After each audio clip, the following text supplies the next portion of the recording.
Si të zgjoni unin që keni brenda, ose më mirë hyun. Më ndihi me vëmendje.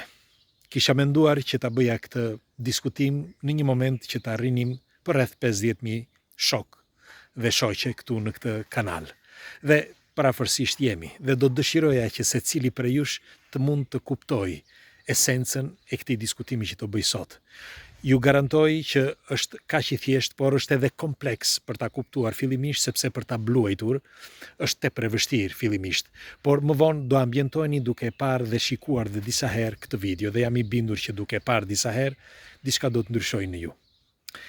Kush është rastësisht do t'i lutesh e t'i bëj like faqes, nëse nuk e ka bërë ende, ju faleminderit që jemi për herë bashk. Dhe dua të shtoj përpara se të filloj, të më falni, kërkoj ndjes, por do të dëshiroj edhe njerë që ta ndiqni deri në fund, ta rishikoni edhe njerë, sepse në disa raste, edhe duke folur me superlativa si bëj shpesh, është mirë që ta dëgjoni me vëmendje, sepse këtë që e bëj me shpirt dhe e bëj për të mirën tuaj. Pra, shpresoj mos të emocionohem. Secili ka një unë brenda, pra një personalitet, ose një ndërgjegje. Ndërgjegja e secilit prej nesh gjendet brenda nesh, por në të vërtet, atë që ne shfaqim, a jemi ne apo jo? Sipas studimeve të të gjithë psikologëve dhe të të gjithë shkencës, ne nuk shfaqim vetveten, por shfaqim atë çka janë të tjerët, pra ligjet që ka bërë njeriu, diskutimet që ka bërë dikush tjetër, ose më mirë adhurimet të dikujt tjetër, sepse adhurojmë dikë dhe ne pa e kuptuar, përcjellim ato fjalë, përcjellim ato lëvizje dhe përcjellim atë mënyrë të komunikuarit dhe të folurit.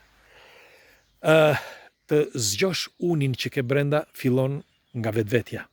Pra fillon nga thellësia e shpirtit tënd. Po si fillon? Duke u ndërgjegjësuar. Si ndërgjegjësohesh? E thjeshtë. I kam lexuar që të gjitha librat e besimeve fetare. Dhe nuk dua të flas për librat, por dua të flas për atë çka njeriu kërkon, sepse ti në radhë të parë për të njohur rrugën tënde, nuk duhet që të qëndrosh tek ato çka të mësojnë. Sepse, për shembull, ne na janë vendosur disa ligje, por ligjet janë bërë nga njerëzit. Dhe normal që dikush nga ju do thot, ne nuk mund të shkojnë tej ligjeve. Okej, por një njeri që nuk shkon tej ligjeve, por nuk do të ndjeki ato parime. Mendoni se është i gabuar?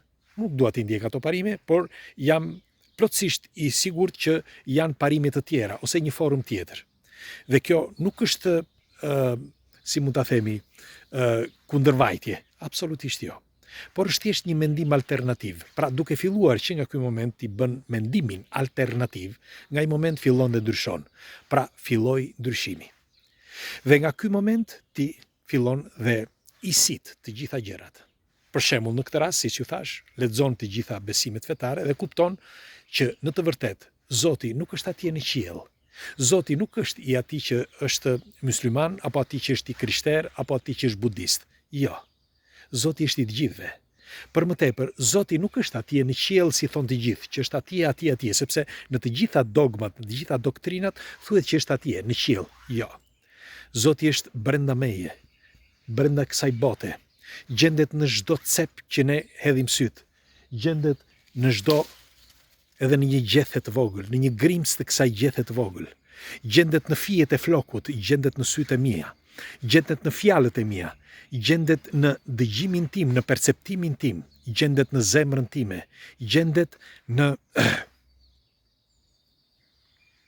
gjendet gjithandej.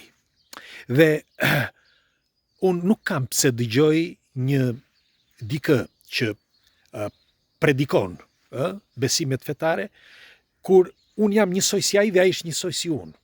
Dhe ai s'ka çka më mëson nëse unë i kam lexuar të gjitha, për më tepër mund të kem dhe një eksperiencë që është krejt ndryshe nga ai. Pra një eksperiencë tjetër. Dhe kjo është pika 2, sepse pika 3 është eksperienca personale.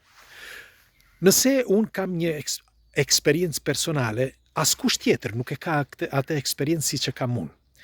Ju, për shembull, mbrëm po shikonim një film. Dhe teksa shikonim filmin, i thash ti me shoqe, a e kuptove? Më tha mënyrën se si e kishte kuptuar.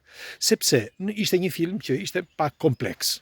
Dhe secili atë film e interpreton sipas dëshirës që ai ka, pra sipas mendimit që ai ka.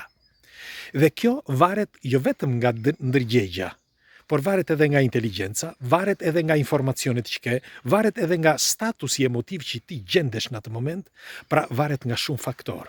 Por kujdes, sepse ajo eksperiencë është vetëm jotja, e askuj tjetër.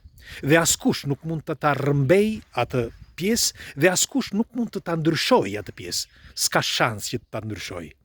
Pra mua, po flas personalisht, ndaj them që të zgjosh unin brenda, pika e tretë është akoma më e vështirë, sepse drejtohemi me disa doktrina të dikujt tjetër që predikon çdo ditë dhe flet dhe thotë të njëjtat gjëra çdo ditë, të ndoshta ai mund të bëj gabime pafund dhe ti i drejtohesh atij dhe thua ai është gjithkushi.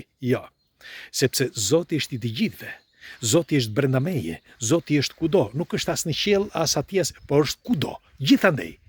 Pra duke qenë gjithandej, unë dua të kem eksperiencën time. Dhe këtu fola për eksperiencën për sa i përket të besimit. Por ka dhe një fakt tjetër. Në qoftë se do të flasim për shembull për sa i përket jetës në përgjithësi, pra ligjeve ato që folëm në fillim. E kemi thënë disa herë, njeriu jeton me ligjet e gabuara, sepse bota jonë është krijuar e tillë. Ç'do të thotë kjo?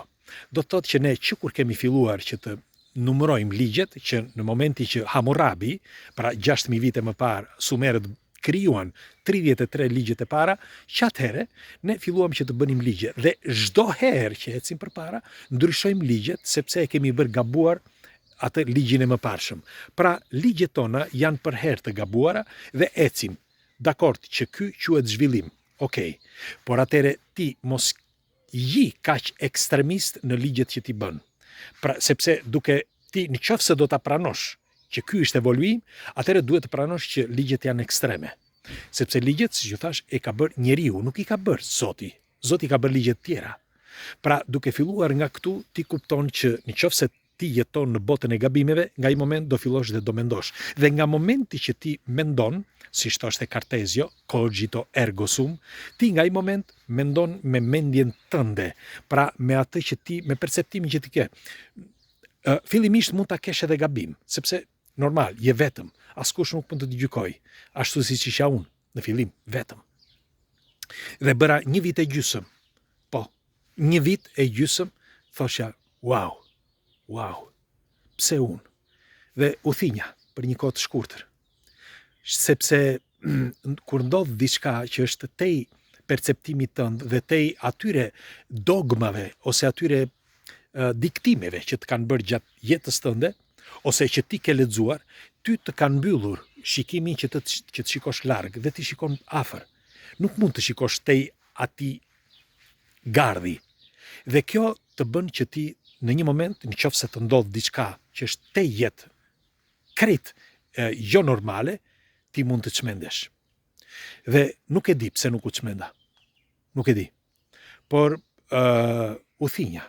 U thinja, u bëra i bardh, duke filluar që këtej, pastaj edhe flokët, por e mbajta veten. E mbajta sepse mbaj mend gjën e parë që i thash vllait tim. I tregova një diçka dhe u kthye nga unë, ishim në makinë, nuk do ta harroj kurrë. Je në vetë ti apo jo, më thëmë, mos ma thuaj më këtë dhe. Qa në këto budallëq? Ishte i vetmi njeri që mund të flisja. Dhe nga i moment e mbylla gojën dhe nuk fola me askënd, sepse u mbylla në vetvete dhe nuk kisha kujt i thoshja. Sepse nuk kishte as prift, as hoxh, as vlla, as prind, as kush që të mjepte përgjigje. Sepse që të gjithë ishin nuk kishin ata eksperiencë, pra një eksperiencë personale, një eksperiencë time. Pra në qoftë se secili prej jush ka një eksperiencë, është vetëm juaja. Dhe eksperienca lind në qoftë se brenda teje lind ndërgjegjësimi, që ti të ndryshosh. Nga momenti që ti kërkon një ndryshim, ti e do, dhe nga momenti që ti e do, hapen dyert. Pra, ky është çelësi që si njeriu të mund të zgjoj unin. Është një argument, thash, kompleks, do duheshin muaj të tërë për të folur, por të ndryshon dhe e shikon botën ndryshe. Dhe jo vetëm që je i ndërgjegjësuar, por mbi të gjitha ke një bagazh të madh që edhe sikur të vi fundi, thua të paktën unë kam ekzistuar në këtë planet. Do të dëshiroja një komentin tuaj. Çfarë kuptuat nga ky diskutim, nga kjo video, dhe ju faleminderit që jemi për herë bashkë. Erdha në një vend kështu të diku në një cep, sepse doja që t'isha i qetë, mos kalonin as njerëz dhe as makina. Kështu që do lexoj me ëndje të gjitha komentet që ju do bëni. Ju faleminderit. Ju dua fort.